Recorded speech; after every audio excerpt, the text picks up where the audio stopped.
We mean nothing to you, huh? My brother yelled, his face turning a blotchy red with fake outrage as I calmly refused to host another family dinner. God, Elijah, you were completely cold. My parents snapped from the couch, glaring at me like I had just committed a crime. I didn't flinch. I just smiled, completely unfazed by their theatrics. Trust me, I care, I said, keeping my voice dangerously low. Then, I reached into my pocket, placed my phone flat on the coffee table, and pressed play. My family's smug, entitled expressions cracked like cheap glass as their own voices filled the room, exposing the ugly, calculated truth they thought I never knew about. Before I tell you about the satisfying, dramatic end to this mess, let me know where you are watching from in the comments below. The living room of my home felt suffocating, as though the oxygen had been slowly siphoned out of the space over the last hour. The air was thick, heavy with the sharp, artificial scent of pine needles from the towering Christmas tree in the corner, and the bitter, unspoken tension radiating from the three people sitting across from me. My brother, Matthew, stood near the brick fireplace. He was 35, 3 years older than me, but in that moment, he looked exactly like a petulant child who had just been told he couldn't have a toy he felt entitled to. His jaw was clenched so tightly I could see the muscles feathering beneath his skin, and his hands were curled into tight, aggressive fists at his sides. He had perfected this look over the years, the wounded, righteous victim who was somehow always being wronged by everyone else's boundaries. You are tearing this family apart, Matthew spat, his voice echoing off the hardwood floors and vibrating against the glass of the picture window. He ran a hand through his perfectly styled, expensive haircut, shaking his head in exaggerated disbelief. Over what, Elijah? Because you don't feel like cooking a turkey? Because you want to be selfish and sit around doing nothing while the rest of us actually try to maintain some traditions? My mother, Catherine, sat perched on the very edge of the tufted velvet sofa, her posture rigid and unforgiving. She wore her usual expression of deep, aristocratic disappointment. It was the exact same look she gave teenage cashiers who were too slow at the grocery store, or waiters who dared to bring her the wrong vintage of wine at a restaurant. I raised you better than this, Elijah, she said, her voice dropping to that lethal, quiet tone she used when she wanted a verbal strike to truly draw blood. Family makes sacrifices. Family shows up when it matters. But you just quit. You throw a tantrum and walk away from your responsibilities like a petulant child. It is honestly pathetic to watch. You are cold. Ice cold. Next to her sat my father, David. He didn't look at me. He never did when things got ugly. He just stared down at his expensive leather loafers, letting out a long, heavy sigh that seemed to carry the weight of the world, though he never actually lifted a finger to help carry it. He shifted his weight, crossing his arms over his chest, offering the silent, passive agreement that had empowered my mother and brother for my entire adult life. He was the anchor of their toxicity, never throwing a punch himself, but always holding me down so they could land theirs without consequence. I stood there, leaning casually against the doorframe leading into the hallway, my arms crossed lightly over my chest. My pulse was steady. It was a strange, almost intoxicating feeling. For the first time in my 32 years on this earth, my hands were not shaking in their presence. I didn't feel the desperate, clawing need to explain myself. I didn't feel the overwhelming urge to apologize, to smooth things over, to beg for their understanding so the yelling would stop. That version of Elijah was dead. They had killed him, slowly, methodically, over a decade of ungrateful dinners, endless criticisms, and calculated insults. So that is your final word? Matthew demanded, taking an aggressive step toward me. He puffed out his chest, trying to use his height advantage to intimidate me, a tactic that had worked wonders when we were teenagers.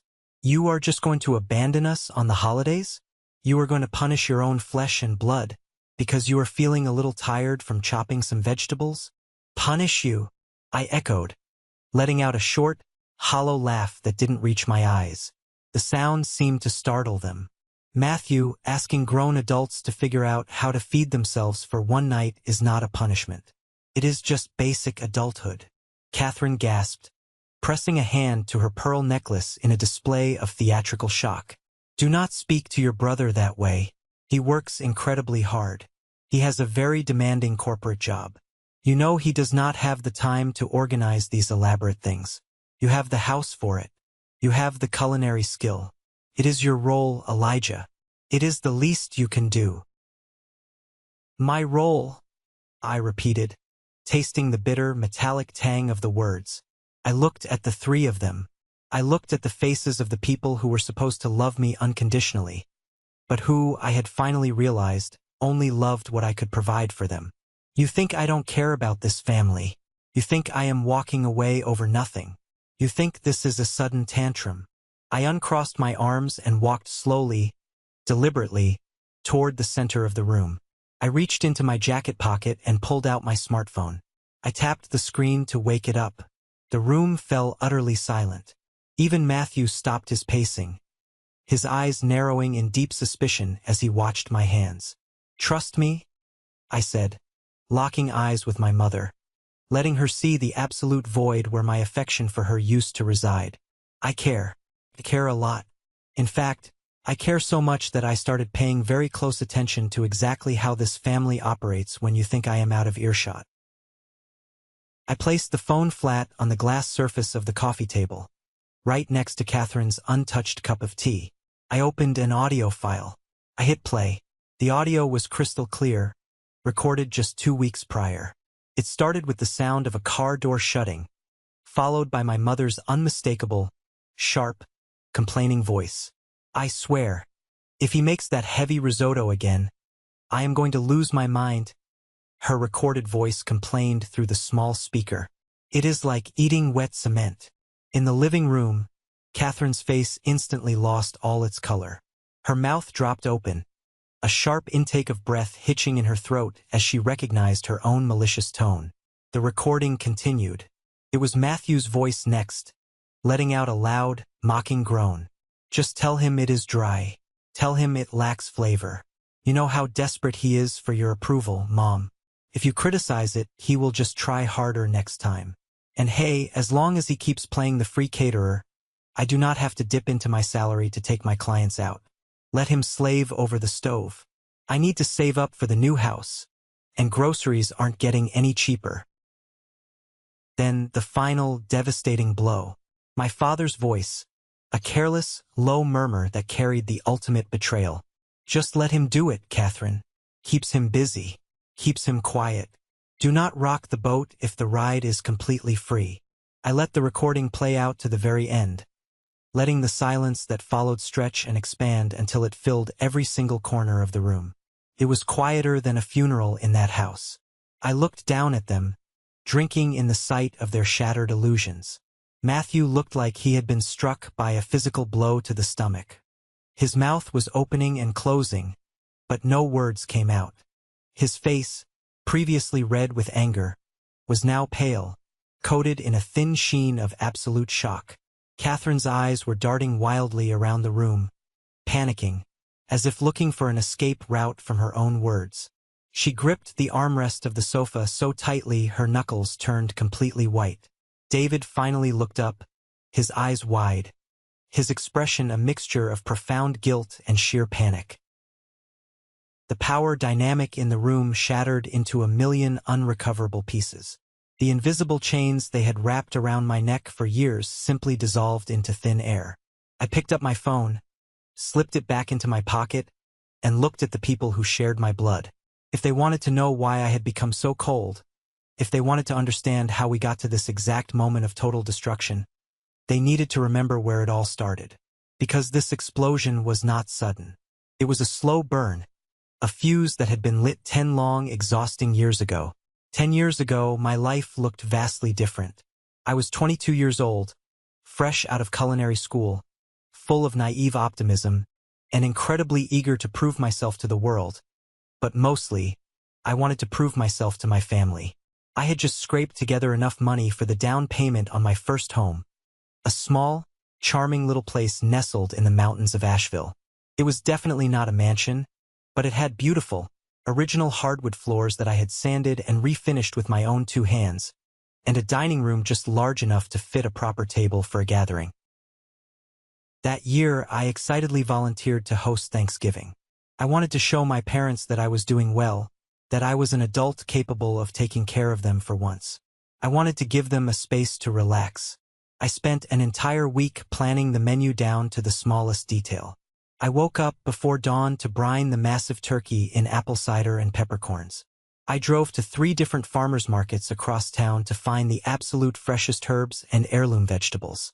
I spent hours meticulously setting the table, folding the heavy linen napkins into intricate shapes, polishing the antique silverware I had found at a thrift store until it shined like mirrors. I wanted the house to smell like rosemary, citrus, and wood smoke from the fireplace. I wanted it to be an absolute haven. When they arrived that first year, their reaction was exactly what I had hoped for. There were warm smiles. There were actual hugs. There was genuine laughter echoing off the freshly painted walls. My mother complimented the sage and sausage stuffing, saying it was better than her mother's. My father actually had a second plate of food, a rare occurrence. Matthew patted me on the back, holding a beer, and told me I threw a genuinely great party. For a brief, fleeting moment, sitting at the head of that table, I felt like the glue holding our family together. I felt seen. I felt loved. I felt like I finally had a secure place in their hearts. But looking back with the clarity of hindsight, that Thanksgiving was the bait. It was the heavy steel trap slowly snapping shut around my ankle. Because from that day forward, the expectation was permanently set in stone. I was no longer just a son or a younger brother. I became the family venue. I became the free event planner, the unpaid executive chef, the live-in maid for every single occasion on the calendar. It snowballed with terrifying speed. Thanksgiving led directly to Christmas. Christmas led to Easter brunch. Then came the birthdays, the 4th of July barbecues, the Labor Day cookouts, and eventually, the random Sunday dinners when Catherine simply didn't feel like turning on her oven or paying for a restaurant. At first, I honestly didn't mind. I convinced myself this was simply what a good son did. I told myself that acts of service were my love language, and this was how I showed I cared. I completely ignored the bone-deep exhaustion that seeped into my muscles after standing in the hot kitchen for 14 hours straight. I ignored the massive grocery bills that were slowly but surely draining my meager savings account. I just wanted to see them gathered around my table, smiling. But slowly, over the years, the warmth completely drained out of the tradition. The thank yous grew shorter, more perfunctory, until they vanished entirely. The warm hugs at the door turned into brief, obligatory nods, or sometimes just a complaint about the traffic. They stopped asking if I could host and started informing me that I would be hosting. A text message would light up my phone on a random Wednesday afternoon while I was at work. It would be from Matthew. Coming over for dinner on Sunday at 6. Make sure there is steak. I'm craving a ribeye. Not a question. Not a polite request. Just a directive, as if I were a short-order cook waiting on his command. When Sunday arrived, Matthew would walk through my front door, drop his heavy coat on my favorite armchair, and head straight to the couch to turn on whatever sports game was playing. He never offered to chop a vegetable. He never offered to pour the wine. He just waited impatiently to be served. He loved to brag about his 6-figure salary, loudly discussing his end-of-year bonuses, his stock options, and his growing investment portfolio. Yet he never once offered to chip in a single dollar for the massive, expensive prime rib I was roasting in the kitchen. He claimed he was saving every penny for his future kids' college fund, so his money was strictly off-limits. My money, apparently, was public domain. My mother, Catherine, evolved from a gracious guest into a harsh, relentless food critic. She would walk into my kitchen, her heels clicking aggressively on the tile floor, and immediately start lifting the lids off my simmering pots, releasing the steam into the air. She would sniff the sauces, wrinkle her nose in disgust, and shake her head mournfully. "You used regular butter for this?" she would ask, her tone dripping with intense disappointment, as if I had poisoned the food. "Elijah, you know we are trying to eat cleaner. You really need to be more considerate of our cardiovascular health. This is just irresponsible. She commanded the room like a wealthy matriarch dividing up a massive inheritance. If I made a rich, creamy seafood chowder, she complained it completely lacked refinement and sat too heavy in her stomach. If I baked crusty, artisan sourdough bread from scratch, she sighed loudly, remarking that my grandmother's bread had been much softer and easier to chew. Nothing was ever right. The goalposts were constantly moving, ensuring I could never actually win. The worst incident, the one that truly cemented her cruelty in my mind, happened during a random dinner in late October. I had spent 5 agonizing hours making a complex, slow-cooked butternut squash and sage risotto. It required constant stirring, constant attention, and perfect timing. When I finally brought the steaming, fragrant bowl to the table, hoping for at least a tiny nod of approval, Catherine took one small, tentative bite. She chewed slowly, her eyes fixed blankly on the wall. Then, she set her silver fork down with a loud, dramatic clatter against the porcelain plate. "Heavy food, Elijah," she muttered, pushing the plate away from her as if it deeply offended her sensibilities. "It sits like a brick. You should really think lighter next time. This is just clumsy cooking. A heavy hand in the kitchen is the mark of an amateur." I felt my chest tighten, a lump forming in my throat. I looked across the table at Matthew, desperately hoping he might defend me, just once. Instead, Matthew just laughed around a massive mouthful of the risotto. "Yeah, bro, I am going to need a lawyer to defend my diet if you keep feeding us this heavy stuff. There's too much calories. Keep it light next time." I looked at my father. David just sat at the head of the table, his shoulders slouched. He took another bite of the risotto, chewing quietly. He heard every single insult. He saw my face fall, the light leaving my eyes. But he said absolutely nothing. He just shrugged, looking down at his plate, confirming that my feelings were completely irrelevant. His silence was a thick, suffocating blanket that wrapped tightly around my throat. Things escalated to an entirely new level of disrespect when Matthew realized my dinners could actually benefit him professionally. Without asking me, without even a warning text message, the doorbell rang one Sunday evening. I opened it to find Matthew standing on my porch with 3 strange men dressed in expensive, tailored suits. "Hey man," Matthew said casually, brushing right past me into the hallway. "Brought some guys from the firm. Samuel here is a huge fan of barbecue, so I told him my little brother makes the absolute best ribs in town. Thought we'd do a little networking." I stood frozen in the hallway, staring at the strangers taking off their shoes. I had prepared a modest meal for 4 people, not a massive feast for 7 grown men. I had to sprint to the kitchen, scrambling to stretch the food, digging into the depths of my freezer to find frozen appetizers, sweating profusely over the stove while Matthew sat comfortably in my living room, pouring my expensive, aged whiskey for his colleagues.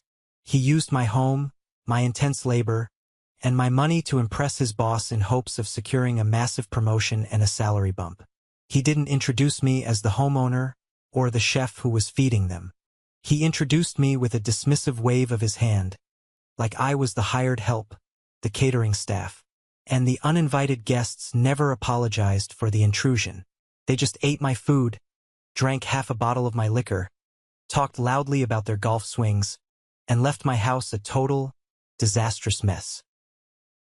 My neighbor, Carter, saw the depressing aftermath the next morning while I was dragging 3 massive, heavy trash bags to the curb in the freezing cold. Carter was an older guy, retired military, sharp-eyed and brutally blunt. He walked over, leaning against the chain-link fence separating our properties, watching me aggressively scrub a massive, grease-stained roasting pan with a freezing garden hose. "You throw a lot of parties, Elijah?" Carter noted, taking a slow sip of his black coffee from a thermal mug. "Family dinners," I corrected him defensively, wiping a mixture of sweat and freezing water from my forehead. "Just doing my part to keep everyone together." Carter studied my face for a long, uncomfortable moment. He didn't smile. His eyes were intensely serious. "I see your brother driving up here in his fancy sports car every weekend. I see your mother marching up those steps like she owns the entire block. But you know what I never see? Son? I never see them carrying a grocery bag. I never see them bringing a bottle of wine. I never see them taking out the trash when they leave. I looked away, staring at the soapy water pooling on the concrete, feeling a sudden, intense flush of hot embarrassment creep up my neck. It's fine. It's family. You don't keep score with family. Elijah, Carter said, his voice dropping to a serious, warning tone that commanded attention. You are bleeding yourself dry to keep them warm. You are buying their company with your sweat and your paycheck. You are way too generous to people who do not even know how to spell the words, thank you. His words hit me like a physical blow to the stomach. I laughed it off awkwardly, pretending I didn't know what he meant, insisting he was misreading the situation. But long after he walked back into his house, his warning echoed loudly in my mind. He was right. I wasn't a beloved son or an equal brother to them. I was a resource, and resources are meant to be relentlessly depleted until there is nothing left. That brief conversation planted a tiny, hard seed of deep resentment in my chest. It grew quietly over the next few months, feeding on every ignored text message, every cruel, backhanded compliment about my cooking, every empty, expensive wine bottle I had to throw away on Monday mornings. The foundation of our relationship was violently cracking, and the total collapse was inevitable. It all finally came crashing down the year I tried one last, desperate time to give them the perfect Christmas. By the time late December finally rolled around, the tension building inside my chest felt like a tightly coiled metal spring, ready to snap at any second. I was exhausted, physically run down, and financially drained from a year of funding their weekly feasts. But some small, incredibly desperate part of my inner child still believed I could fix it. I foolishly told myself that if I could just execute a flawless holiday, if the food was spectacular, if the house looked like a magazine cover, if I anticipated their every need, they would finally see my effort. They would finally drop their harsh armor, apologize for taking me for granted, and give me the genuine love and respect I had been starving for over the last 10 years. I went completely, absurdly overboard. I spent nearly $2,000 on groceries, imported wines, and lavish decorations. I bought a massive, fresh-cut noble fir tree that barely fit in the living room and spent 6 hours stringing it with hundreds of warm white lights and delicate glass ornaments. I polished the antique silverware I had bought at an estate sale until my fingers ached. I carefully ironed the heavy linen tablecloths to remove every single crease. I planned a menu that would have severely stressed out a professional restaurant kitchen brigade. A perfectly roasted prime rib with a complex red wine reduction, seared jumbo scallops with brown butter, a rich Gruyere potato gratin, roasted root vegetables tossed in a honey thyme glaze, and 3 different types of intricate, homemade desserts. I didn't sleep for 2 entire days. My lower back throbbed with a dull ache. My fingers were burned and calloused from the hot pans, but I pushed through the pain with a manic energy. When I finally pulled the massive prime rib out of the oven to rest on the cutting board, the entire house smelled absolutely incredible. The dining table glowed beautifully under the warm candlelight, the crystal glasses sparkling. It was, objectively speaking, a masterpiece of hospitality. At exactly 4 p.m., the front door swung open violently without a knock. They had arrived. There was no warm greeting, no cheerful Merry Christmas. No, wow, the house looks beautiful, Elijah. Matthew walked in first, stomping clumps of dirty snow off his heavy boots directly onto my freshly vacuumed rug. He threw his wet winter coat over the back of a pristine dining chair, completely ignoring the empty coat rack standing right next to him. Catherine followed close behind, brushing past me with a curt, barely there nod. She walked straight into the dining room, her sharp eyes scanning the elaborate table, setting like a health inspector, desperately looking for a violation to write up. David trailed slowly behind them, hands shoved deep in his pockets, offering a quiet, non-committal grunt in my general direction.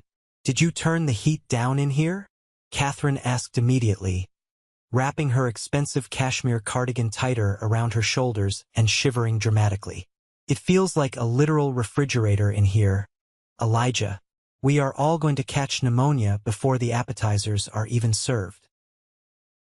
It's set to 72 degrees, Mom, I said softly, gripping the edge of the kitchen counter to steady my trembling hands. Well, it feels terribly drafty, she snapped, moving to inspect the food I had carefully laid out on the buffet. She lifted the foil covering the bubbling potato gratin, releasing a cloud of steam, and immediately frowned. You used Gruyere cheese again? You know Matthew doesn't like strong cheeses. Why do you always have to make things so needlessly complicated? Simple, plain mashed potatoes would have been perfectly fine. Now he has nothing to eat. I felt a muscle jump erratically in my jaw. It's a classic French recipe, Mom. I thought.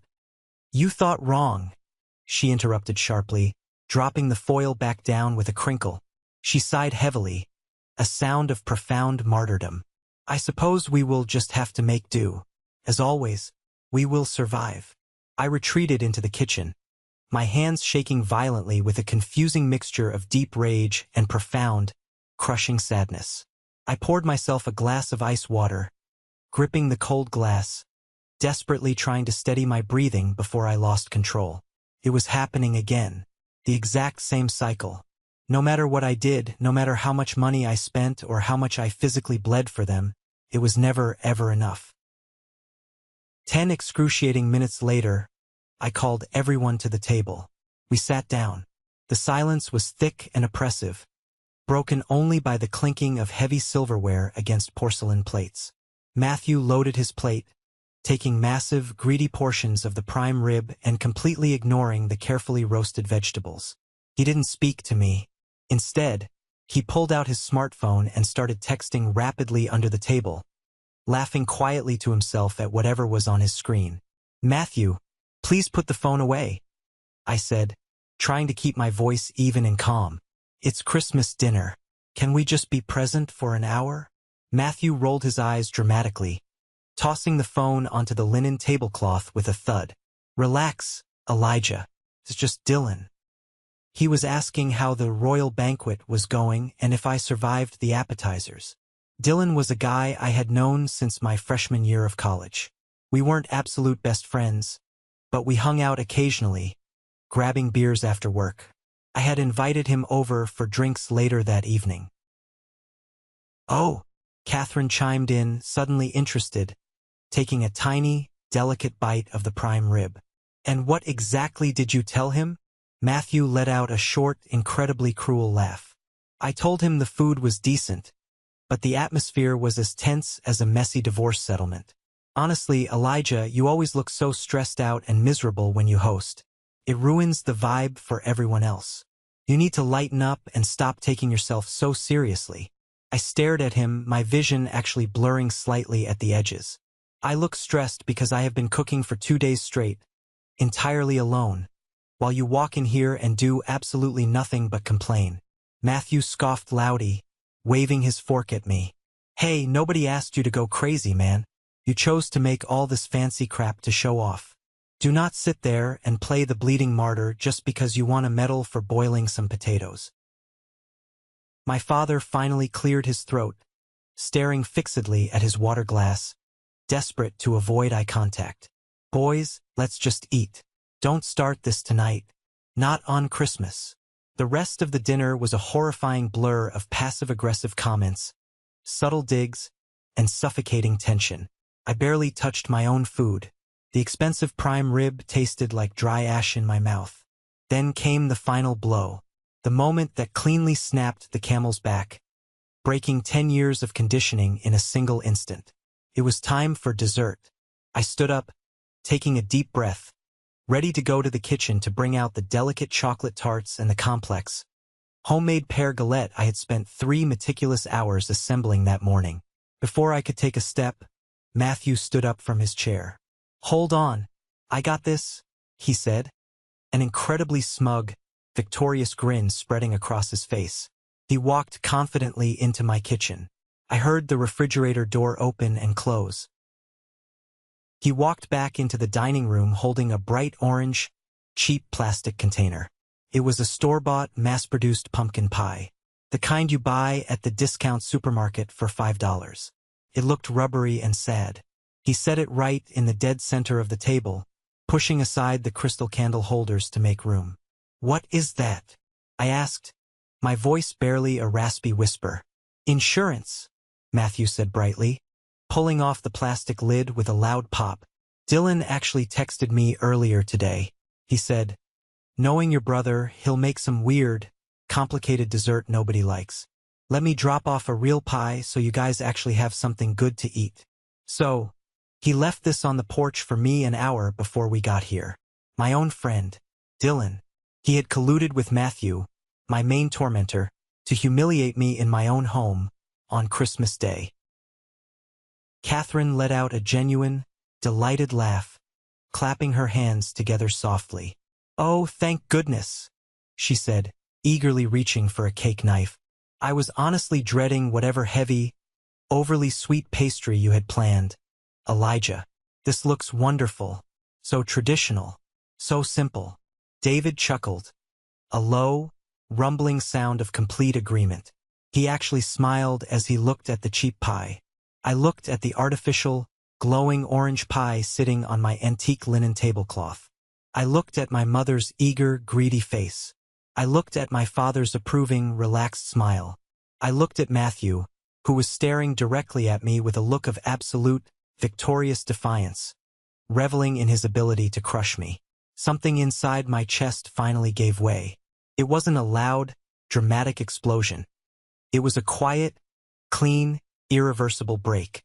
The desperate need for their approval, the endless, exhausting well of patience I had drawn from for 10 years, the desire to be a good son.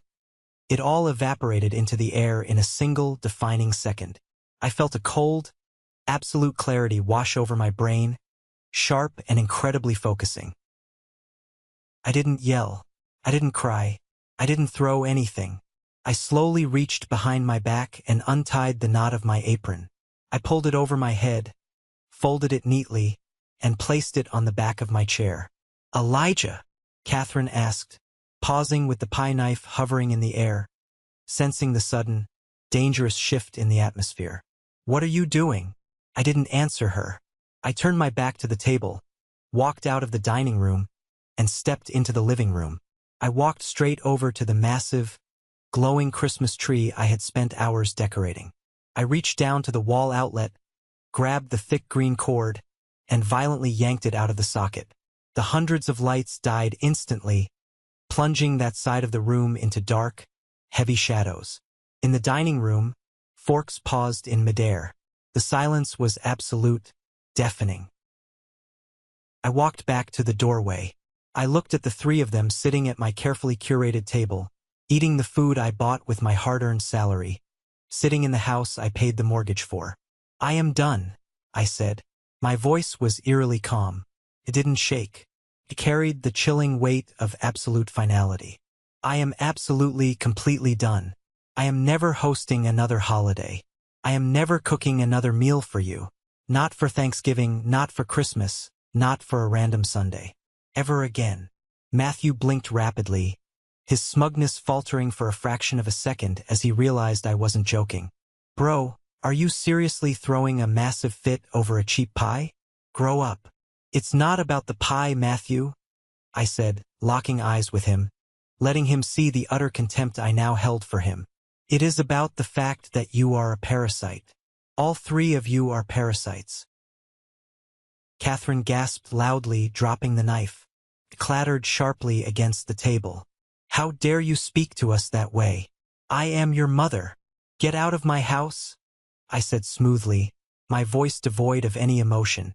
I walked to the front hallway closet, pulled out my heavy wool winter coat, and slid my arms into the sleeves. I grabbed my car keys from the ceramic bowl by the door. "Elijah, stop being so dramatic," David finally spoke up, his voice tinged with genuine panic as he realized I was actually leaving them there. "Where are you going? You can't just leave your own party." "Dinner is on the table," I said, pulling open the heavy front door. The freezing, biting night air swept into the warm hallway, stinging my cheeks. "Clean up when you leave. Make sure the deadbolt locks behind you." I stepped out onto the snowy porch, pulled the door shut behind me with a solid thud, and walked down the driveway to my car. I didn't look back. I didn't care if they screamed at the closed door. I didn't care if they cried fake tears. As I started the engine, turned up the heater, and drove away from my own house on Christmas night, the only thing I felt was the incredibly light, beautiful sensation of oxygen filling my lungs for the first time in a decade. I drove aimlessly around the empty, snow-dusted streets of Asheville for over an hour. The town was eerily quiet, the windows of houses glowing with warm, golden light, families gathered inside opening presents, laughing, or maybe arguing over board games. But they were together. I ended up pulling into the parking lot of a brightly lit, 24-hour diner on the edge of the interstate. I walked in, the bell chiming loudly, and sat down in a cracked vinyl booth in the back corner. I ordered a simple cup of black coffee from the tired waitress and stared out the window into the dark, freezing parking lot. My phone started vibrating violently in my pocket almost immediately. I pulled it out and watched the screen light up with a frantic barrage of text messages. Matthew, you are acting like a total psycho. Come back here right now. Catherine, you have completely ruined Christmas. Your father is incredibly upset. I hope you are happy with yourself, you selfish boy. Matthew, we are leaving. I am not cleaning your massive disaster of a kitchen. You owe Mom a massive apology tomorrow. David, son, please. This is getting totally out of hand. Let's talk like men. I sat there, watching the notifications stack up rapidly on the screen. The old Elijah, the one who existed just hours ago, would have felt a crushing, agonizing weight of guilt.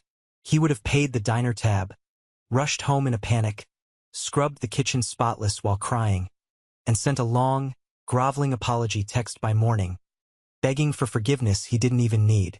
Instead, I looked at the texts, felt absolutely nothing but mild disgust, picked up the phone, powered it completely down, and shoved it deep into my coat pocket.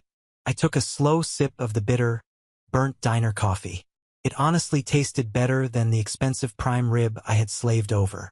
The silence that followed in the weeks immediately after Christmas was not peaceful at first.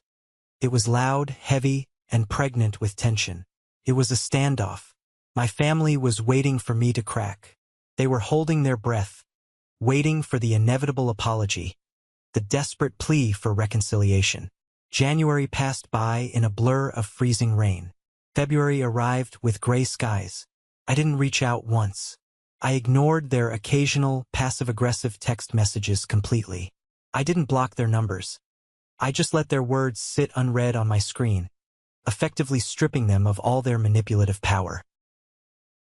Without the constant, exhausting drain of their demands and criticisms, my life transformed in ways I couldn't have imagined. I suddenly had free time on the weekends to do whatever I wanted. I saved a massive amount of money. My grocery bill plummeted from astronomical to completely reasonable. I started hiking the mountain trails again. I started reading books for pleasure. For the first time in years, I started sleeping through the night. Then came Easter Sunday, the true ultimate test of their forced independence. For 10 straight years, Easter had been a massive, chaotic brunch hosted at my house. I would prepare glazed ham, 3 types of quiches, fresh pastries from scratch, and bottomless mimosas. This year, they had to completely fend for themselves. I didn't attend, of course. I spent Easter Sunday fishing on the lake with Carter, my neighbor, enjoying the quiet morning mist and the simple act of casting a line. But in a town like ours, word travels incredibly fast. I heard all about the absolute disaster through the family grapevine. A cousin of mine called me a few days later, laughing so hard into the phone she could barely catch her breath. Apparently, Matthew, desperately trying to prove to Catherine that he didn't need me and that he was the superior son, had aggressively volunteered to host Easter at his expensive, pristine, sterile apartment. He invited the entire extended family, eager to show off his new leather furniture and his massive television. But Matthew didn't know the first thing about cooking. He didn't know how to time a meal, how to season meat, or how to handle the stress of hosting 15 people. He bought a massive, expensive ham but completely forgot to read the instructions on how long to heat it. panicking when people arrived. He cranked the oven to 450 degrees trying to rush the process, burning the outside to a dry, black crisp while the inside remained ice-cold and raw. He tried to make a simple potato salad but didn't boil the potatoes nearly long enough, leaving them crunchy and inedible. According to my cousin, Catherine completely lost her mind. Deprived of me as her designated punching bag, she turned her critical, laser-focused eye directly onto her golden child. She loudly, ruthlessly berated Matthew in front of aunts, uncles, and his own friends. She told him the food was disgusting and inedible. She complained about the dust on his baseboards. She humiliated him the exact same way she used to humiliate me. Matthew, who possessed a fragile ego and was completely unable to handle even mild criticism, snapped back viciously. He yelled at Catherine, blaming her for not helping him in the kitchen. David, true to form, tried to shrink into the background and disappear, but Catherine dragged him directly into the screaming match, berating him for raising a son who couldn't even manage to cook a simple holiday meal without ruining it. The perfect facade crumbled to dust. The flawless family image they projected to the world completely collapsed the moment I was no longer there to serve as the foundation holding them up, and the lightning rod absorbing all their toxic energy. Matthew ended up ordering greasy pizzas, sulking in his bedroom like a teenager, while the extended family ate in awkward, horrifying silence. Hearing that story didn't make me angry. It didn't even make me feel particularly vindictive or triumphant. It just made me feel an overwhelming, profound sense of clarity. They didn't miss me as a person. They never did. They missed what I did for them. They missed the extreme convenience. They missed having a designated target for their misery. I was the shock absorber for their deeply dysfunctional dynamics, and without me there to take the hits, the car was violently shaking itself to pieces. Sitting in my quiet, clean living room, looking at the empty spot where the Christmas tree used to be, I realized I was entirely safe in the eye of the storm. The chaos was raging wildly around them, destroying their relationships, but it couldn't touch me anymore. But toxic people like Catherine and Matthew don't surrender that easily. When an abuser loses total control of their victim, they don't reflect on their horrible actions. They simply change their tactics. The silence was driving them absolutely crazy, and they needed to drag me back into the fold before the summer holidays began. They needed to force me back into my subservient role by any means necessary. That is what ultimately led to the ambush. That is what led to them sitting in my living room, throwing insults at me, trying to break my spirit one last time. But they didn't realize they weren't dealing with the old Elijah anymore. They were dealing with someone who had spent the last few months quietly, meticulously keeping receipts, and preparing for the ultimate satisfying revenge. The first desperate attempt to reel me back in came on a dreary, rain-soaked Tuesday afternoon in early May. I was sitting at my desk at work when my phone buzzed with an incoming call from an unknown number. I let it go to voicemail. 2 minutes later, an audio message popped up. It was Catherine. She had used a different phone to bypass my silent treatment. Her voice was dripping with that saccharine, perfectly measured sweetness she reserved for public appearances and manipulation. "Elijah, darling," she cooed through the speaker. "It has been far too long. I know we had a silly little misunderstanding at Christmas, but family is family. I am sitting at that lovely little French cafe downtown, the one with the wonderful croissants you like. Please come down. I bought you a coffee. Let us just talk and put this behind us." A silly little misunderstanding. That is what she called a decade of financial and emotional exploitation. I initially wanted to delete the message and block the number, but a quiet, calculating voice in my head told me to go. I needed to see exactly what her game was. I needed to look her in the eye one last time to ensure the guilt was truly gone. Before I left my office, I opened the voice memo app on my phone and made sure it was running. I slipped the phone into the breast pocket of my jacket. The cafe was warm and smelled heavily of roasted espresso and butter. Catherine was sitting in a plush corner booth, wearing a tailored trench coat, stirring a porcelain cup of Earl Grey tea with slow, practiced grace. When she saw me, Her lips stretched into a wide, entirely lifeless smile.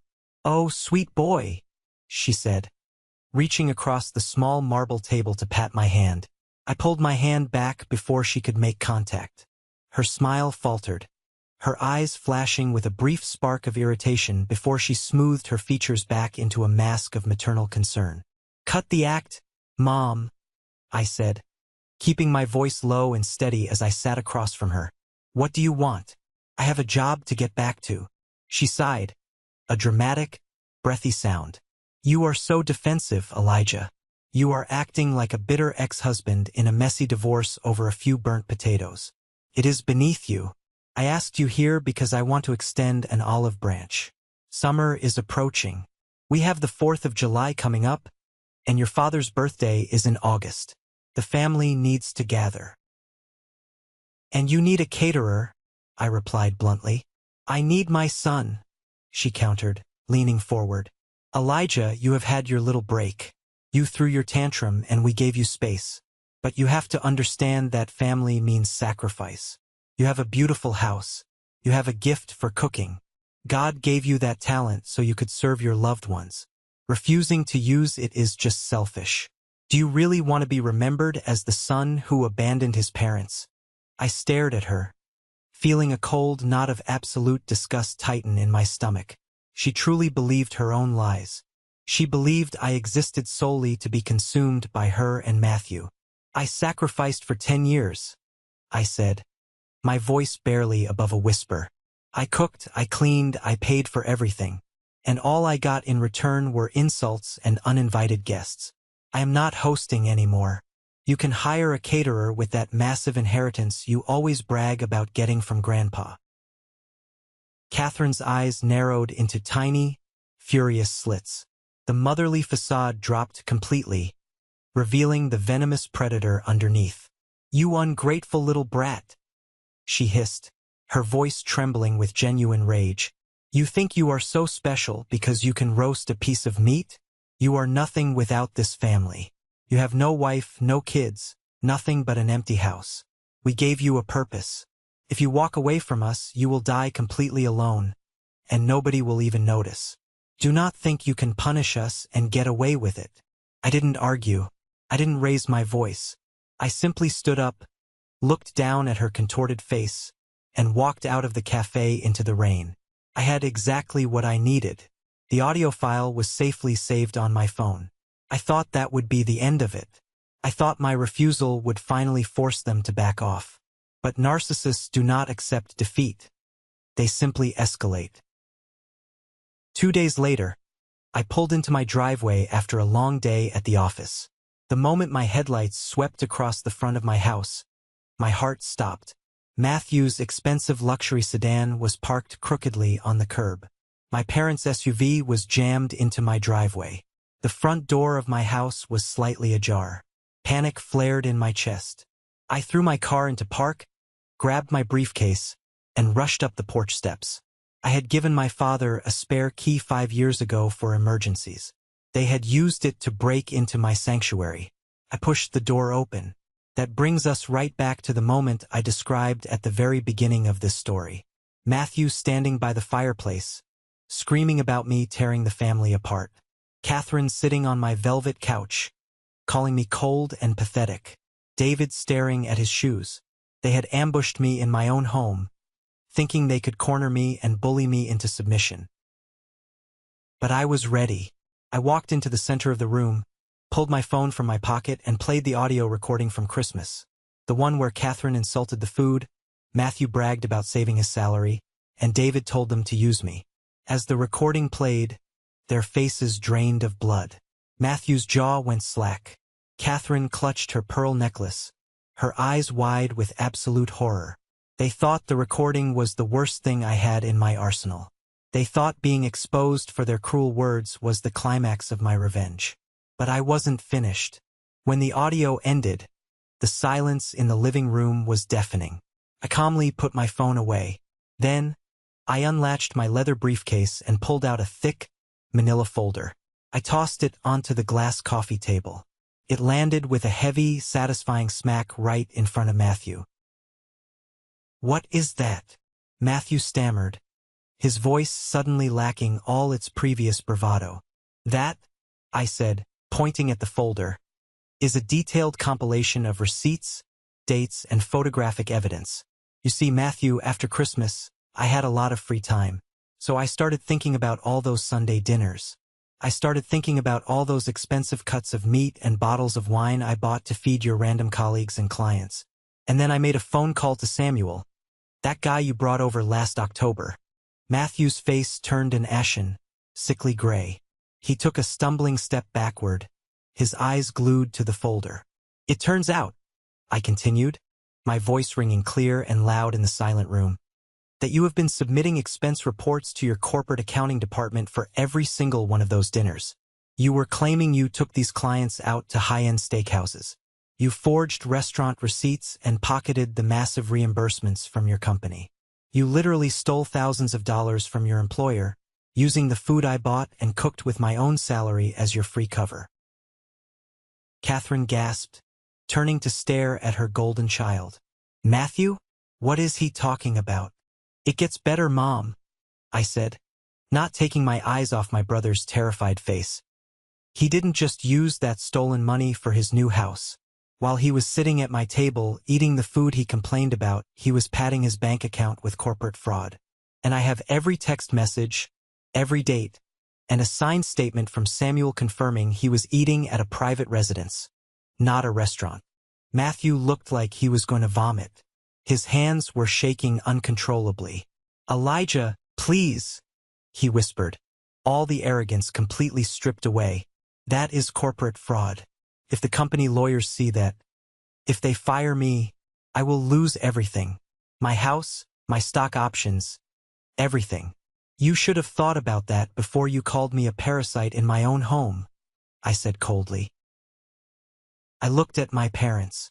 Catherine was physically shaking, her perfect image of her successful son shattered into pieces. David was staring at Matthew with a look of profound, sickening disappointment. Get out, I commanded, my voice booming through the room. All three of you, get out of my house. Leave your keys on the counter, and never, ever speak to me again. They didn't argue. They didn't yell. They practically scrambled over each other to get out the front door, fleeing from the truth they could no longer deny. As the door clicked shut behind them, I stood alone in my living room, the crushing weight of a decade entirely lifted from my shoulders. This is the moment that changes everything, the moment I finally took back control of my life. Thank you so much for your patience and for staying with me until now. You've been amazing. Please give this video a like and comment one below to let me know you've made it this far. Not only does this help more people find this story, but it also lets me know that my experiences truly mean something to someone. Your support is my greatest motivation to keep sharing the rest of this journey. The morning after the ambush, I woke up before the sun. The house was completely silent, but for the first time in years, it wasn't a lonely silence. It was a peaceful, expansive quiet. I walked into the dining room and stared at the massive, 10-seater mahogany table taking up almost the entire space. It was a beautiful piece of furniture, but to me it was a monument to my own subjugation. It was the altar where I had sacrificed my time, my money, and my self-worth. I didn't want it in my house anymore. I took out my phone, snapped a few pictures, and listed the table, along with the matching buffet and all the extra dining chairs, on a local community marketplace app for a fraction of its actual value. Within an hour, I had a buyer. That afternoon, a young woman named Chloe arrived with a rented moving truck and two of her friends. She was bright-eyed, energetic, and newly engaged. She looked at the massive table with absolute wonder. "It is gorgeous," she breathed, running her hand over the polished wood. "My fiancé and I are hosting our very first Thanksgiving this year, and we have a huge, blended family coming. We couldn't afford anything this nice brand new. Why are you selling it?" I smiled, feeling a genuine warmth spread through my chest. "It held a lot of people for a long time," I told her honestly. "But my gatherings are going to be a lot smaller from now on. I want it to go to a home that actually appreciates the people sitting around it. Watching them carry that massive, heavy table out of my front door was a profound physical release. With every inch it moved over the threshold, a corresponding weight lifted off my lungs. I followed them out, helped them load it into the truck, and waved goodbye. When I walked back inside, the dining room echoed. It was empty. It was a blank canvas. I immediately called a locksmith and had every single lock on my exterior doors changed. The fortress was finally secure. While I was completely purging my house of their memory, the storm I had unleashed was actively destroying their carefully constructed world. I didn't actually send the folder of evidence to Matthew's corporate HR department. I didn't need to. Matthew's paranoia did the job for me. Terrified that the company lawyers were already investigating him, Matthew started frantically trying to cover his tracks at work. He deleted files, altered expense reports retroactively, and acted so incredibly erratic that his boss became suspicious. They launched an internal audit within the week. When they discovered the discrepancies and the sheer volume of his fraudulent meal expenses, the fallout was instantaneous and brutal. Matthew wasn't just fired. He was escorted out of the building by security in front of his entire department. The company threatened criminal charges if he didn't immediately repay the thousands of dollars he had stolen. Suddenly, the golden child with the six-figure salary was unemployed, facing massive corporate debt, and completely unhireable in his industry. The new luxury house he was building, he had to pull out of the contract, losing his massive deposit. Catherine, meanwhile, tried to control the narrative. Desperate to maintain her image as the perfect matriarch in our community, she attempted to host a massive summer barbecue for her church group and all our extended relatives. She wanted to prove she was the glue of the family, not me. It was an unmitigated disaster. She tried to hire a cheap catering company at the last minute to save money, but the food arrived cold and flavorless. When her friends politely asked where I was, Catherine tried to play the victim, spinning a lie about how I had abandoned the family over a petty argument.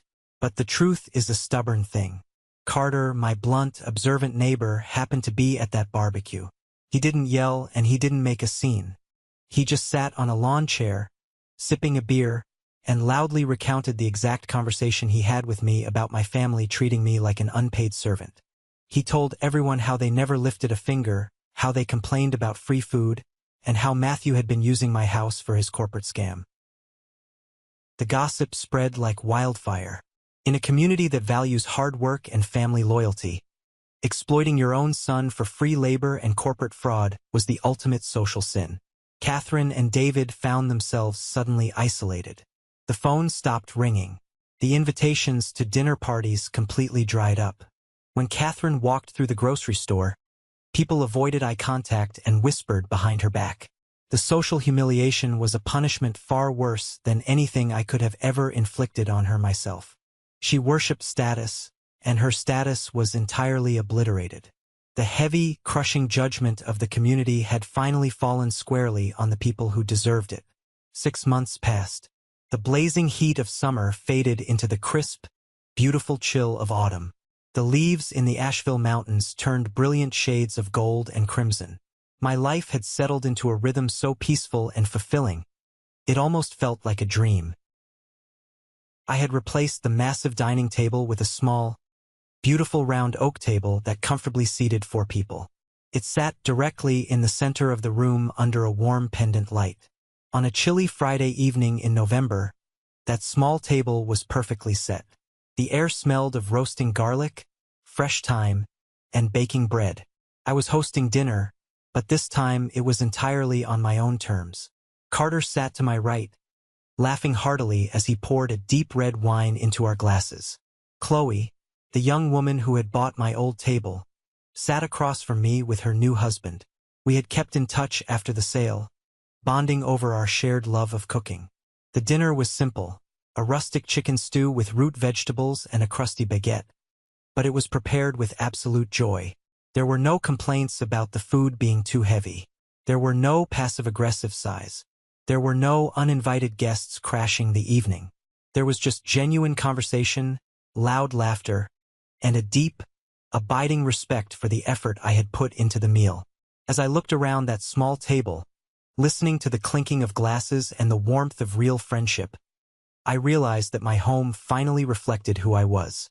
Joy had taken the permanent seat that duty and obligation had occupied for a decade. The universe has a funny way of rewarding you when you finally stand up for your own worth. A few weeks later, I volunteered to run the kitchen for a local charity gala aimed at raising funds for a children's hospital. I spent 3 days prepping a massive menu, pouring all the culinary passion I had rediscovered into the food. During the event, a man in a sharp suit walked into the bustling kitchen. He had a stern face and intensely observing eyes. It was Gabriel, the executive chef and owner of 3 of the most prestigious, high-end restaurants in the state. I recognized him immediately from magazines. He walked directly up to my prep station, picked up a tasting spoon, and sampled the complex, dark cherry reduction I was finishing for the duck dish. He closed his eyes, tasting it slowly. My heart pounded against my ribs. He opened his eyes and looked at me. "Who taught you how to balance acid and fat like this?" he asked, his voice rough. "I taught myself mostly," I replied, wiping my hands on my apron. "Trial and error in my home kitchen." Chef Gabriel nodded slowly, a small smile playing on his lips. "You have an incredible palate, son. This is exceptional work. I am opening a new, intimate farm-to-table concept downtown next spring. I need a head chef who understands flavor over flash. I want you to come to my office on Monday. Let's talk about a real salary and a creative partnership." I stood there, stunned. For 10 years, my own mother told me my cooking was clumsy and heavy. My brother treated me like a cheap diner cook. And here was one of the best chefs in the region, validating my talent and offering me the opportunity of a lifetime. I accepted the job the very next day. I was thriving. My career was launching, my friendships were deep, and my bank account was growing. But karma, it seems, always has one final act to play. It happened 2 nights before Thanksgiving. The air outside was freezing, threatening snow. I was sitting in my living room, reading a book by the fire, when the heavy, frantic pounding started at my front door. I frowned, setting my book down. I didn't recognize the desperate rhythm of the knock. I walked to the door, flipped on the porch light, and looked through the peephole. It was Matthew. He looked absolutely terrible. He was thinner, his expensive haircut was shaggy and unkempt, and he was wearing a wrinkled coat. Standing right behind him, looking older and more defeated than I had ever seen him, was my father, David. I unlocked the deadbolt and pulled the door open, keeping the security chain firmly attached. The cold air rushed in. "Elijah," Matthew gasped, his breath pluming in the freezing air. His eyes were wide and frantic. "Thank God you are home. Let us in. Please, man, it is freezing." "The door stays closed, Matthew," I said evenly, crossing my arms. "What do you want?" Matthew's face crumpled, and to my absolute shock, genuine tears welled up in his eyes. The arrogance was completely gone, replaced by total desperation. "I need your help, Elijah. I am drowning. Since the company fired me, I haven't been able to find a job. The lawyers drained my savings. I maxed out my credit cards trying to keep up appearances, and the bank is foreclosing on my condo next week. I have nothing left. My college fund for my future kids? It's gone. It's all gone." He gripped the doorframe, his knuckles white. "Mom won't give me a dime. She says I embarrassed her. Please, Elijah, let me move into your guest room for a few months, just until I get back on my feet. I'll do anything. I'll clean the kitchen. I'll help you cook. Please, you are my brother." I looked at him. This was the man who had laughed while I suffered. This was the man who stole from his company and used me as his shield. He didn't want a brother. He wanted a financial buffer.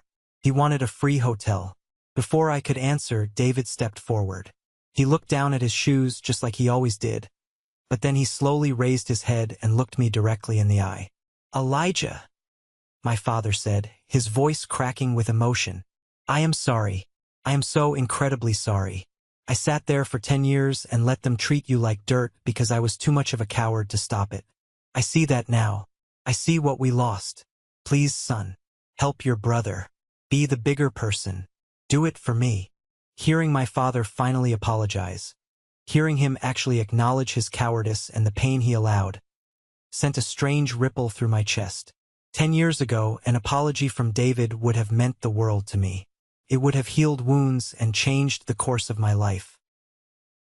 But looking at him now, standing on my freezing porch demanding I save the golden child who had tormented me, I realized something profound.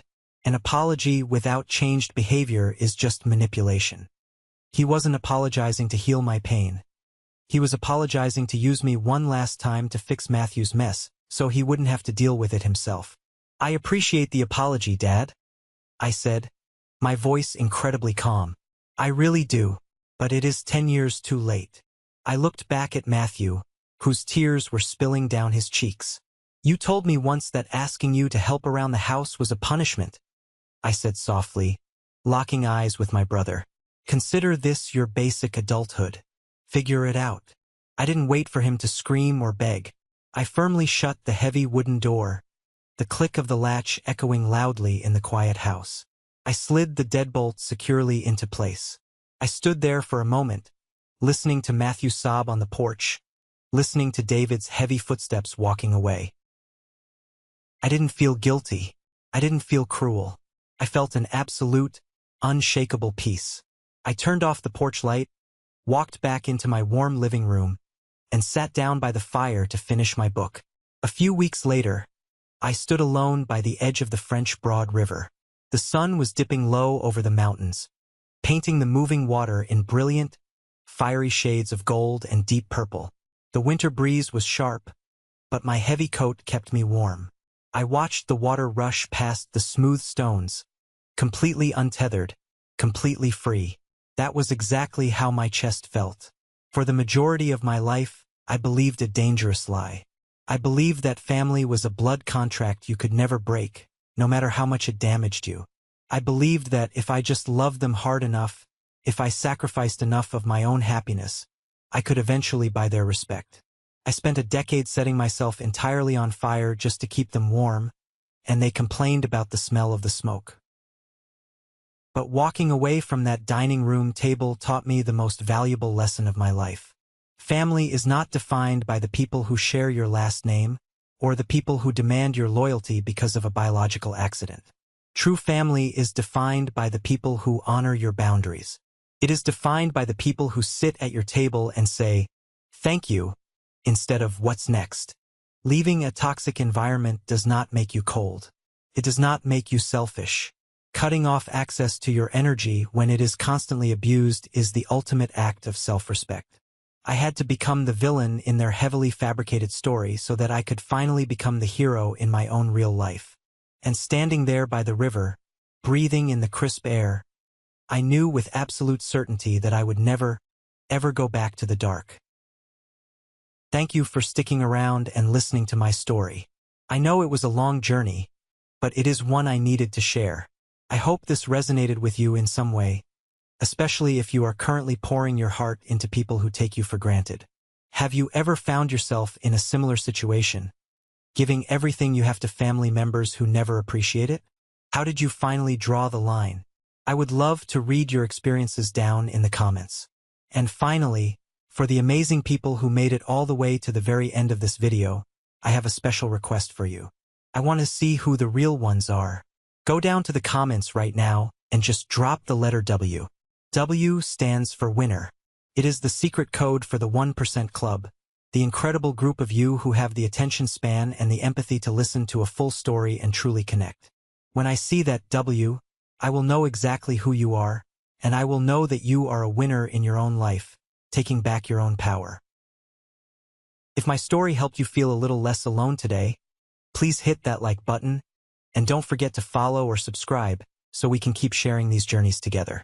Take care of yourselves, set your boundaries, and I will see you in the next one.